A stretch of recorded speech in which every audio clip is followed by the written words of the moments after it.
Uma turbina a gás por compressores axiais são máquinas térmicas rotativas, que convertem energia mecânica e térmica contida em um fluido em trabalho de eixo. Esse trabalho de eixo permite a propulsão de um veículo, assim como a geração de energia.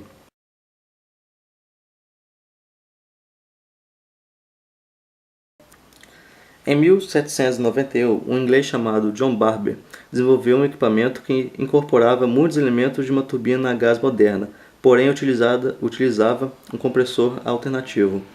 Em 1870, um americano chamado George Brayton foi o primeiro homem a desenvolver o ciclo termodinâmico que utiliza o conjunto compressor, câmara de combustão e turbinas. Esse ciclo é conhecido como ciclo Brayton. Em 1872, o alemão Franz Stolze desenvolveu a primeira turbina a gás, com a qual possuía várias etapas do fluxo axial.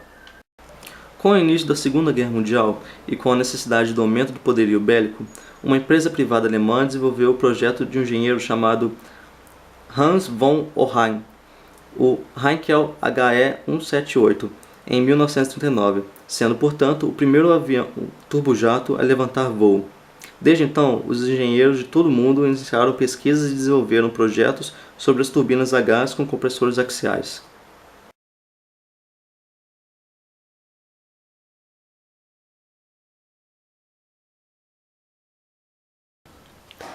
Nesse vídeo vamos mostrar como que é uma turbina a gás com compressores axiais. Fizemos um protótipo em miniatura para explicar isso.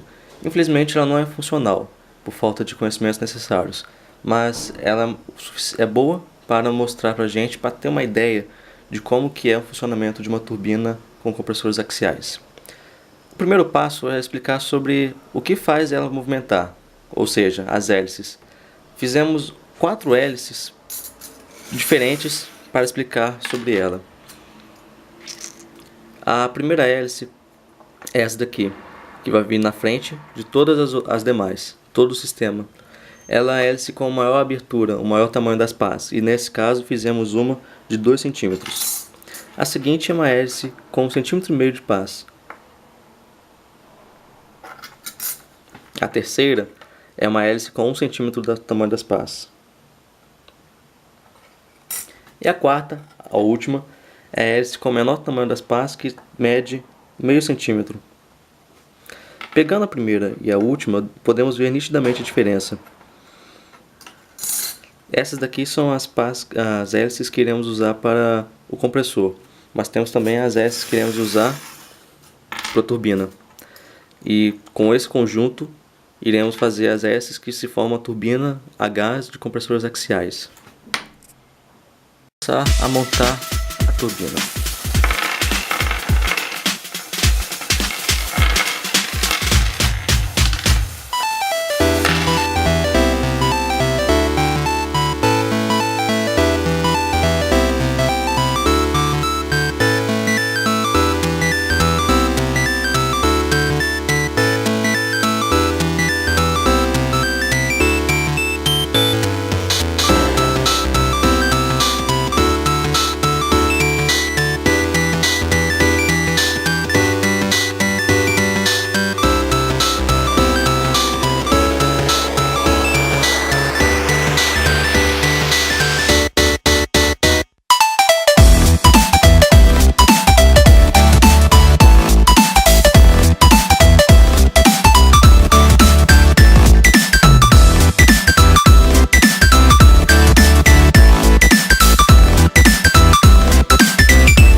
in a sweet harmony.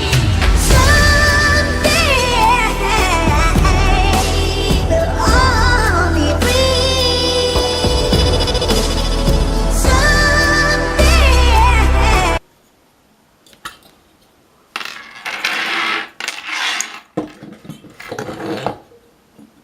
Aí está. Assim que é a estrutura interna de uma turbina, com as hélices do rotor, a câmara de combustão e as hélices da turbina. E aqui vem essa parte que eu esqueci de colocar, então vou ter que dar uma abertura aqui. E assim fica. Essa é a parte interna de uma turbina axial, uma turbina com compressores axiais. O fluido passa por aqui, que no caso é o ar, passa pela primeira turbina, pela primeira hélice, gira o eixo central,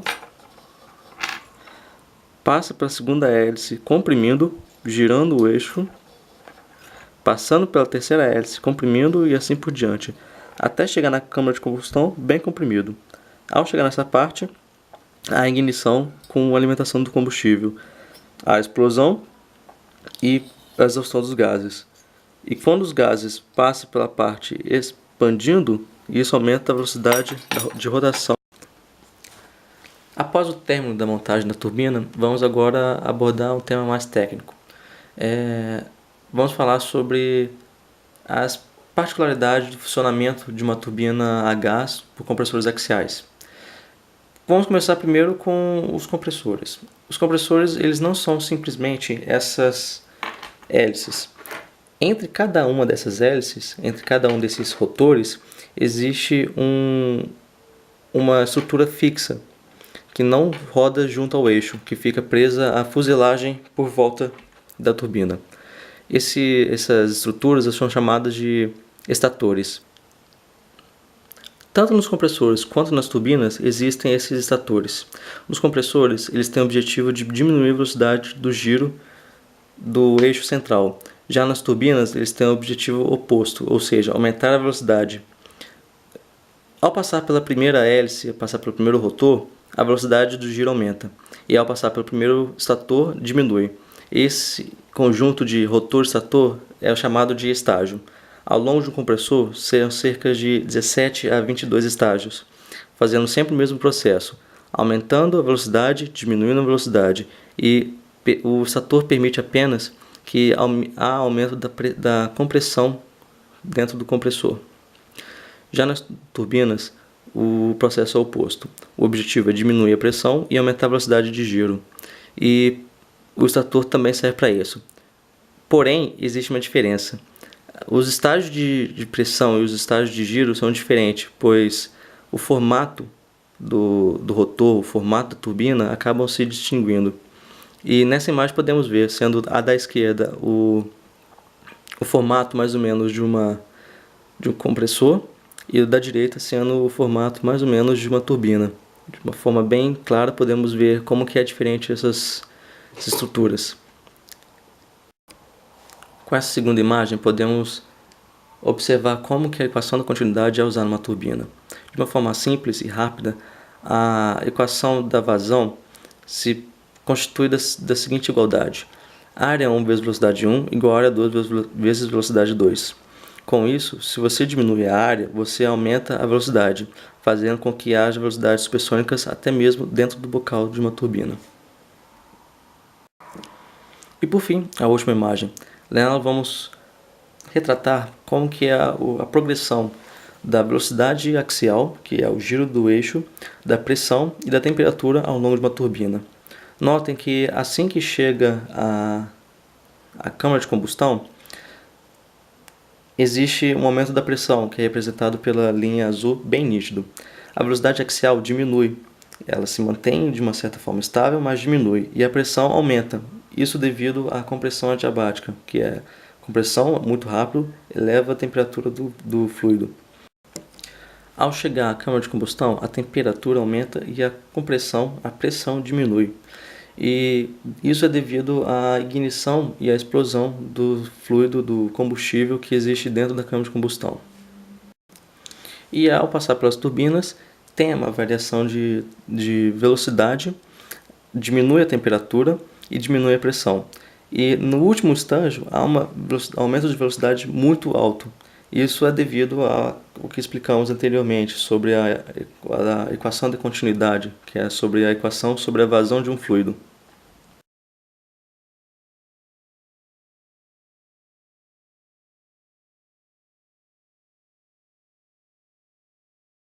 Após conhecermos a parte histórica e teórica desses motores, vamos agora conhecer as vantagens e desvantagens de seu uso. Turbinas a gás têm uma ótima relação peso-potência, se comparar a motores de pistão, como por exemplo motores de ciclo Otto. Isso quer dizer que a quantidade de potência que se consegue do motor comparada ao seu próprio peso é muito boa. Além disso, turbinas a gás são menores do que motores a pistão de mesma potência. Por outro lado, existe um lado negativo. A principal desvantagem das turbinas a gás é que, comparadas a outros motores, elas são caras. Um exemplo disso é o fato de que cerca de metade do preço da construção de certos aviões é destinada somente às turbinas de propulsão. Por girarem a velocidades muito altas e por causa das altas temperaturas de operação, o projeto e a construção são difíceis, tanto para o ponto de vista da engenharia quanto dos materiais. Turbinas a gás tendem a consumir mais combustíveis quando estão em marcha lenta. Concluindo, podemos notar que turbinas são excelentes para veículos grandes, pesados. Entretanto, não é viável colocá-las em veículos pequenos, como os carros populares. Para mostrarmos qual é a força de uma turbina a gás com compressores axiais, escolhemos um vídeo do Mythbusters em que mostra como que é a força, como que é a quantidade de energia que é produzida por uma turbina dessas. Hiring. Philip puts the throttle to the metal. The jump in volume is immense as the engines scream at full power. Time to hail our cab. It's now or never for the taxi. Will it flip or will this myth flop?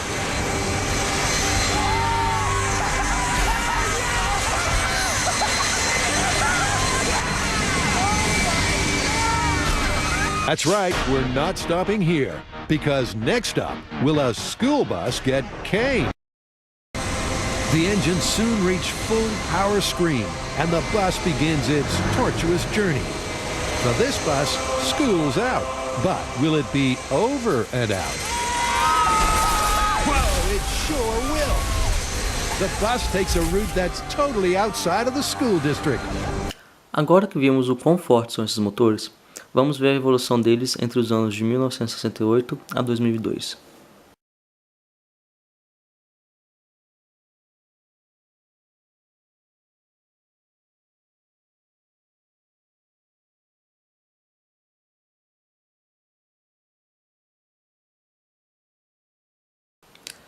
E para encerrar, vamos citar os lugares em que principalmente são usados: em aviões, navios, helicópteros, tanques de guerra e hidrelétricas.